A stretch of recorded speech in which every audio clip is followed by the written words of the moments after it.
Bonjour à tous, content de vous retrouver, nous sommes le jeudi 12 mai 2022.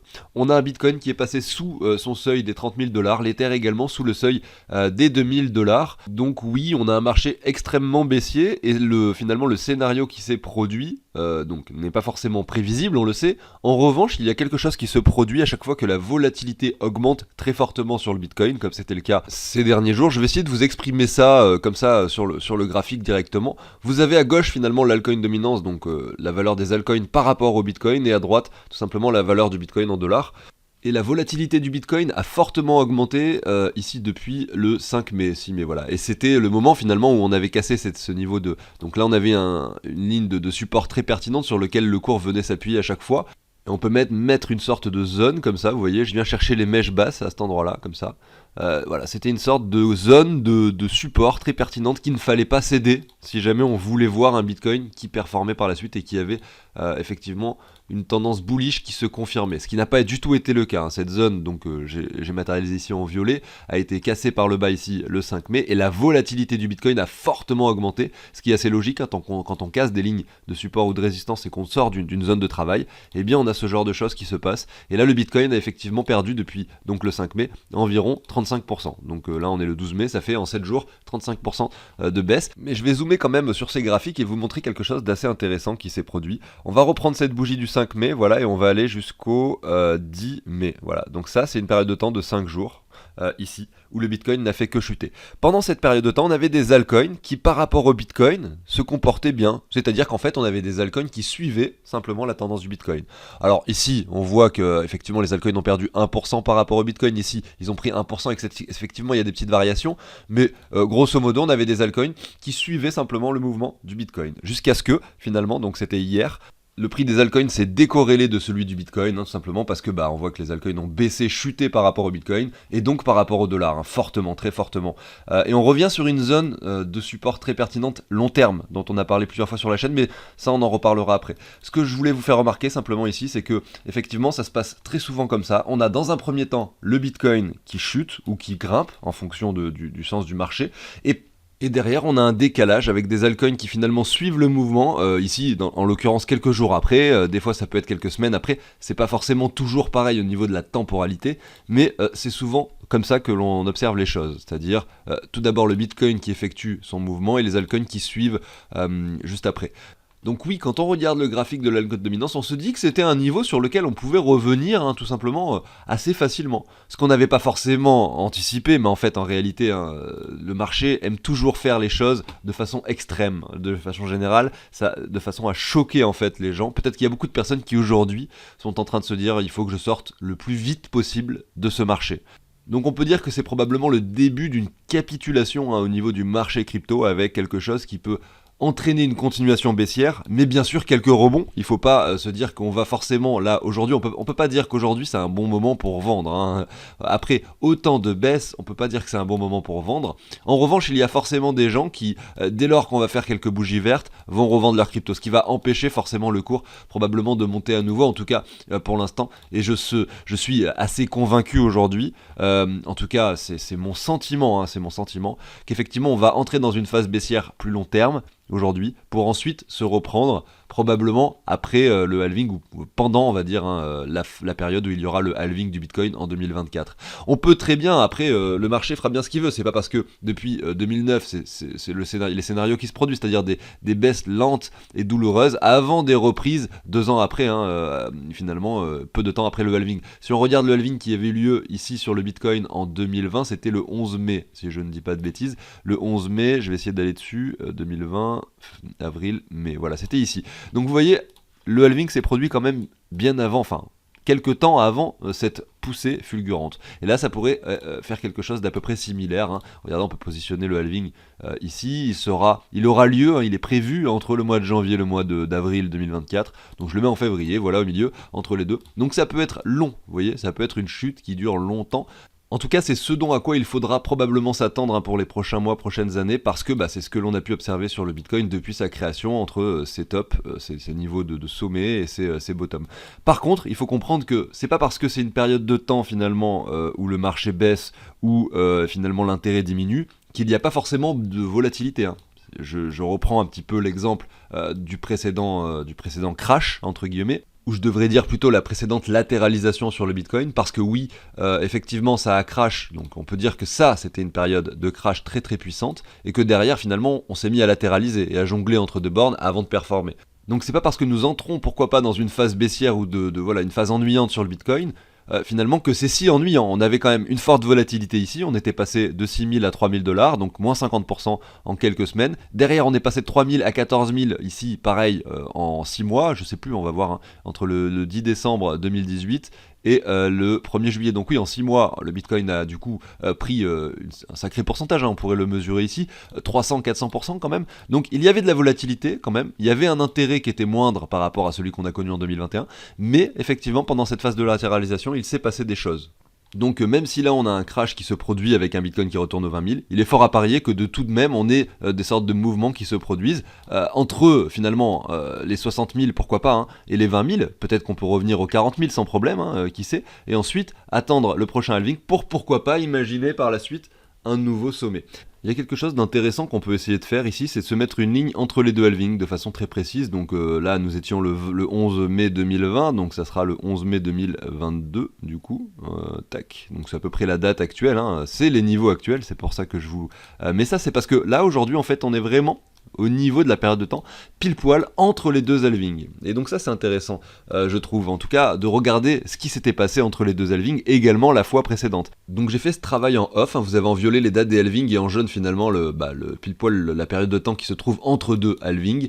Et si on reprend le crash de 2018, effectivement, donc nous nous situons à peu près ici, vous voyez, parce qu'aujourd'hui on est pile poil sur cette ligne jaune, et ça représentait finalement ce niveau-là de prix, donc à peu près les 8-7 000 $ sur le Bitcoin ici, lors de ce précédent crash. Si on zoome un peu et qu'on s'amuse également, on peut faire ce travail-là, à prendre le sommet ici et la date actuelle, quand même, pour voir, hein, si ça correspond également. On a 22 barres ici, et si je me mets à peu près comme ceci, et que je fais le même travail, je prends le sommet, donc ici on a 26 barres. Vous voyez, c'est à peu près similaire, même si on n'est jamais à la semaine près au niveau des périodes de temps pour les sommets et pour les bottoms, on observe quand même que le Bitcoin établit un graphique cyclique de 4 ans, qui correspond en plus de ça avec les phases de halving, etc. Donc ça c'est une analyse très long terme et très pertinente, qui est c'est très difficile dans la vie de tous les jours d'aller acheter, d'attendre 2 ans, hein. C'est dur, hein, de se dire en 2021 j'attends 2023 pour acheter des bitcoins, mais c'est effectivement, quand on regarde le graphique, quelque chose de très pertinent à faire en fait, hein.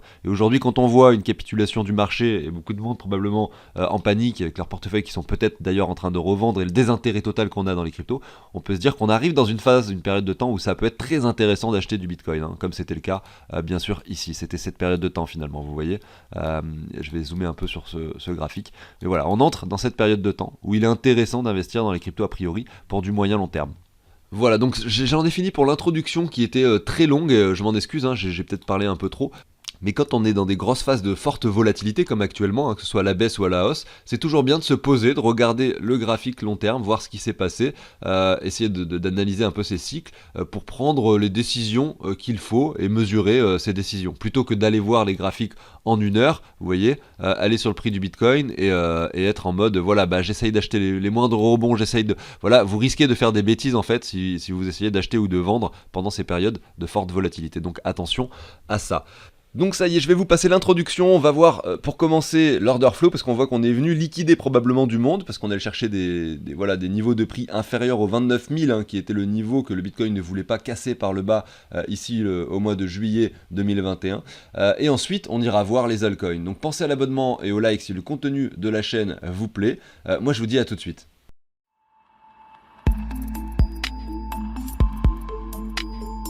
Allez, c'est parti, on commence, on va faire ça rapidement, l'order flow. On observe en fait que sur du coup les contrats dérivés, on est venu casser donc ces niveaux de prix que je vais représenter ici avec cette ligne horizontale. Donc forcément, donc si on reprend bien cette ligne horizontale, on voit qu'on l'a pété finalement il n'y a pas longtemps, c'était hier. Et effectivement, ça a entraîné, hein, cette cassure de ces zones de prix, hein.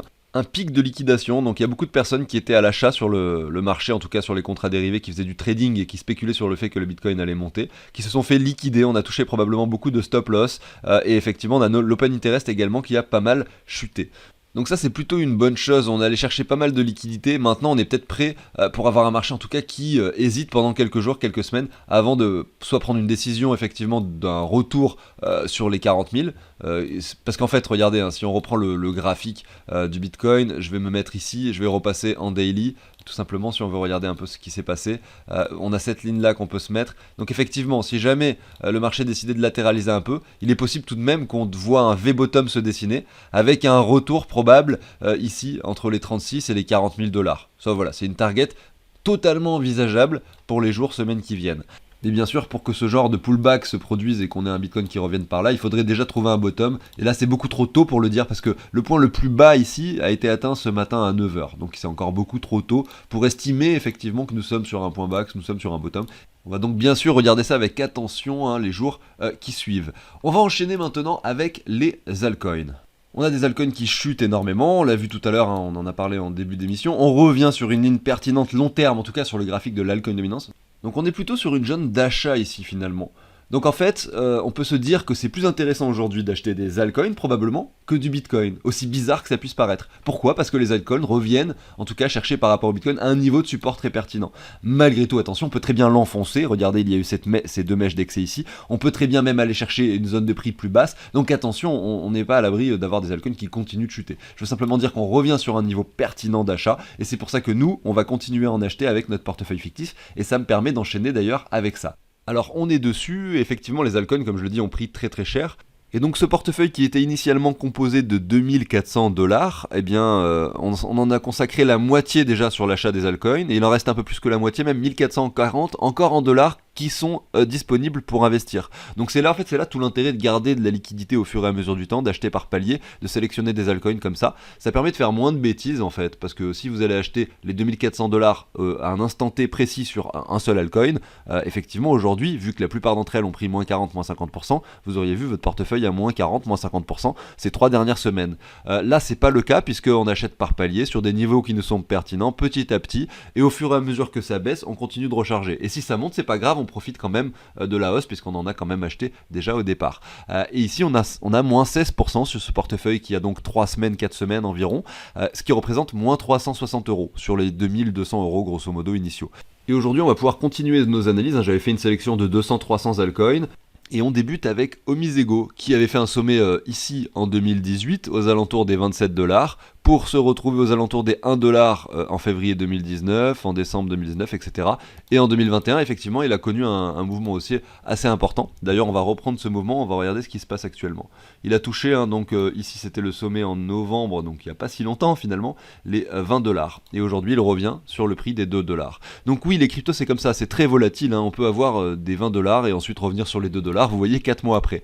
Et qu'est-ce qu'on constate ? Qu'on revient sur les 0,9. Donc on retrace 90% du mouvement précédent. Et donc aujourd'hui, on peut se dire que potentiellement, on revient sur des niveaux assez pertinents. Si on met une zone comme ça, là que j'ai mis en rouge, qui représente l'espace entre les 90 et les 100% de Fibo, on voit qu'on a une zone finalement où le cours avait travaillé ici pendant toute cette période de temps entre 2018 et juillet 2019. On avait latéralisé dans cet espace de prix.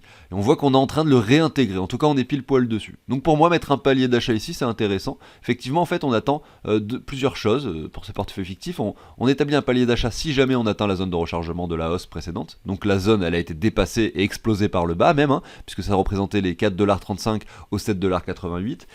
On met un palier d'achat également si on touche les 85,4 de Fibo, donc un deuxième palier d'achat, donc 20 $ par palier, donc là j'aurais investi que 20 $ par exemple si nous nous étions arrêtés dans cette zone de rechargement. On voit que c'est pas le cas, hein, on est allé plus bas, on a même touché les 85,4, on les a même dépassés, donc j'ai deux paliers à mettre déjà, donc 40 $. Hein.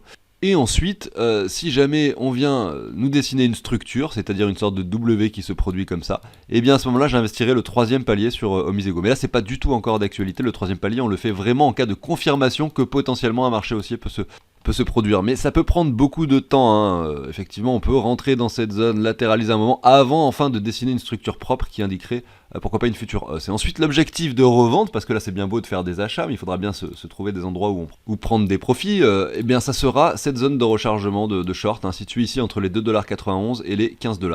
Et moi sur cette stratégie, je me suis dit que je voulais entrer en position à une seule condition, que le minimum finalement de performance entre le prix où je rentre et les 61,8 de l'objectif pour la revente et prendre ses profits, il devait y avoir à minima 100% entre les deux. On voit qu'il y a 455%, donc c'est largement suffisant.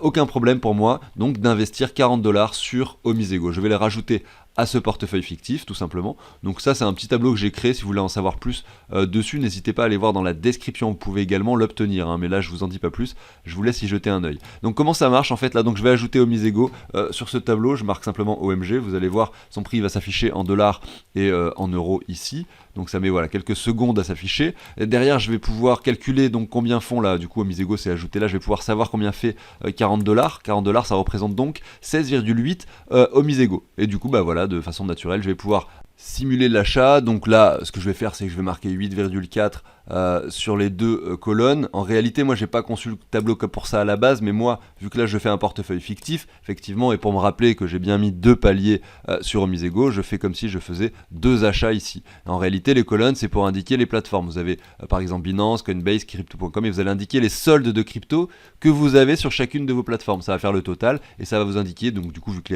les prix sont récupérés en temps réel, ça va vous indiquer les performances que vous faites sur chacune des cryptos. Bref, vous avez compris, donc là j'ai simulé l'achat de 16,8 Omisego et je dois bien sûr enlever $40 pour simuler mon achat proprement. Et finalement on a la même performance que tout à l'heure, on a simplement de $40 en plus d'Omisego acheté, je le pense hein, honnêtement, sur un prix qui semble vraiment très intéressant. On va continuer avec RVN par rapport au dollar.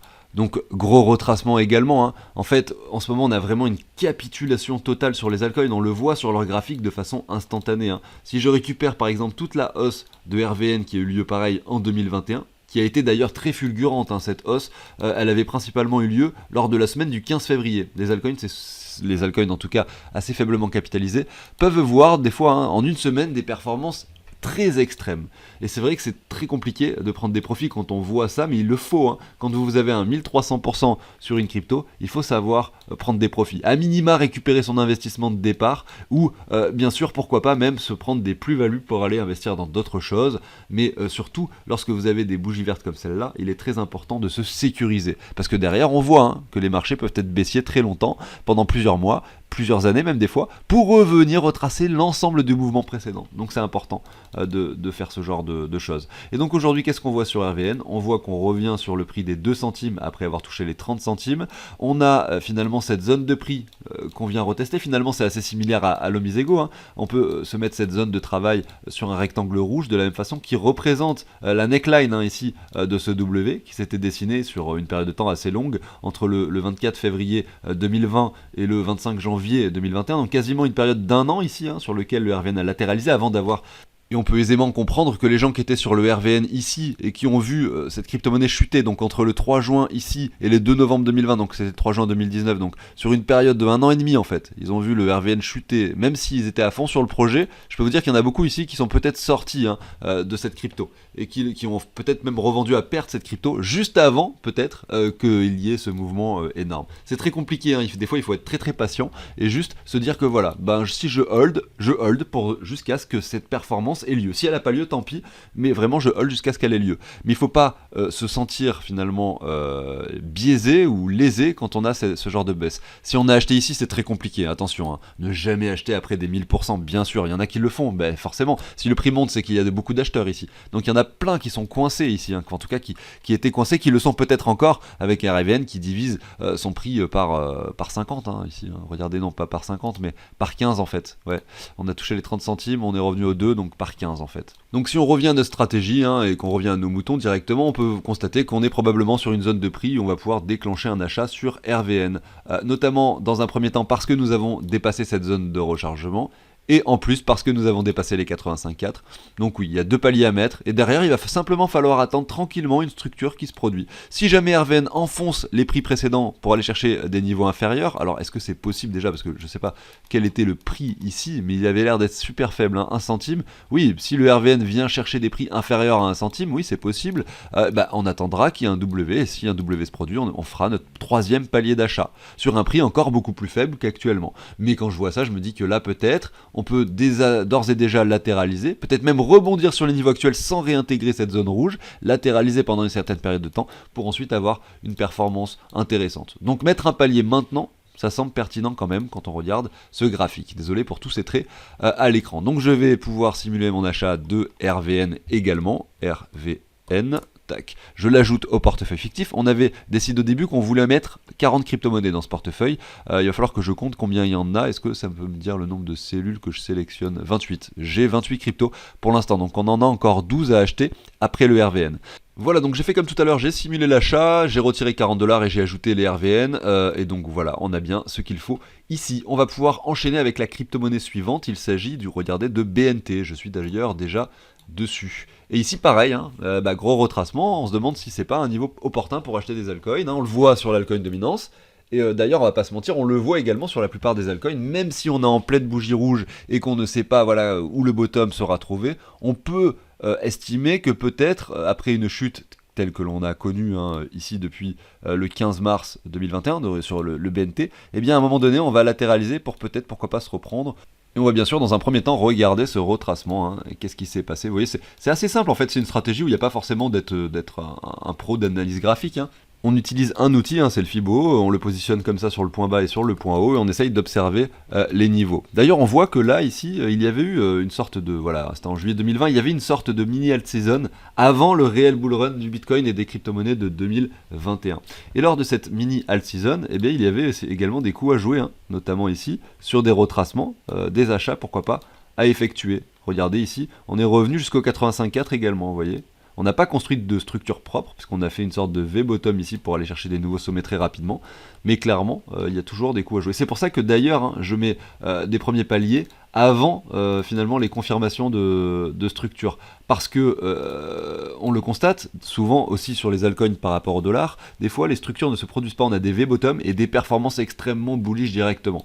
Ça, ce sont des choses qui arrivent et c'est pour ça que le fait de mettre 3 paliers avec la structure confirmée sur un dernier palier permet quand même de, quoi qu'il arrive, rentrer dans le marché sur des 85.4, sur des mèches d'excès baissier. Voilà.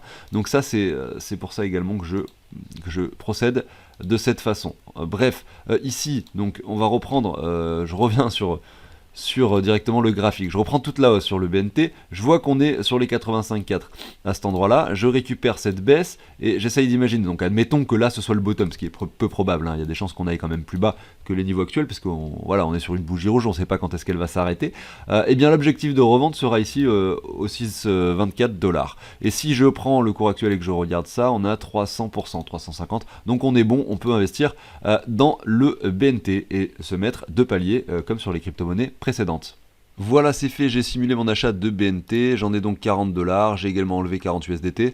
Donc effectivement, voilà, aujourd'hui on a acheté, donc on va quand même vérifier, 3 cryptos, on a enlevé 3 fois 40$, parce qu'il y avait 2 paliers à chaque fois. On a un portefeuille qui se situe avec moins 17% de performance, donc on a un marché qui continue de baisser, hein, pendant que je tourne cette vidéo, on était à moins 16% tout à l'heure. Voilà, on verra ce qui se passe les jours suivants, la capitulation continue, les gens sont en train de vendre par excès en ce moment, et voilà, beaucoup sont vraiment dans la panique, hein, on doit quand même l'admettre aujourd'hui. On a un Crypto Fear and Greed qui se trouve aux alentours des 12.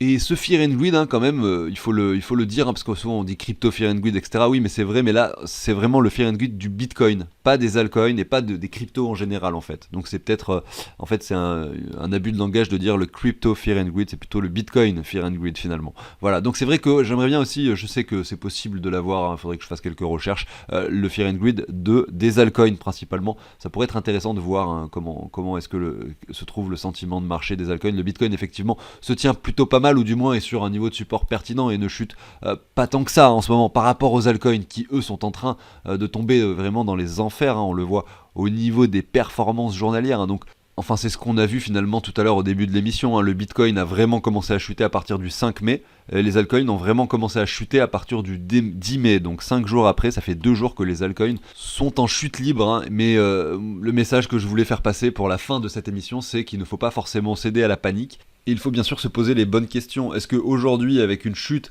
telle que l'on vient de la vivre, vous pensez que c'est intéressant de revendre des cryptos? Je vous dis ça pourquoi? Parce que je suis convaincu qu'il y a plein de monde aujourd'hui qui ont envie de se séparer de leur crypto-monnaie en fait. Alors que on est sur un point de support intéressant au niveau de l'altcoin dominance et que les altcoins ont pris moins 90%, hein, là ces 4 derniers mois pour la plupart d'entre elles, et que forcément c'est peut-être pas le moment en fait où c'est le plus intéressant de revendre. Vous pouvez vous en douter en regardant les graphiques, mais je sais que psychologiquement parlant c'est dur et que beaucoup ont probablement envie de se séparer de leur crypto. Donc j'arrive sur la fin de cette émission, j'espère que ça vous a plu, hein. Si c'est le cas, n'hésitez pas à vous abonner, à liker bien entendu. Je vous souhaite une excellente journée, hein, et je vous dis à très bientôt sur la chaîne. Salut tout le monde!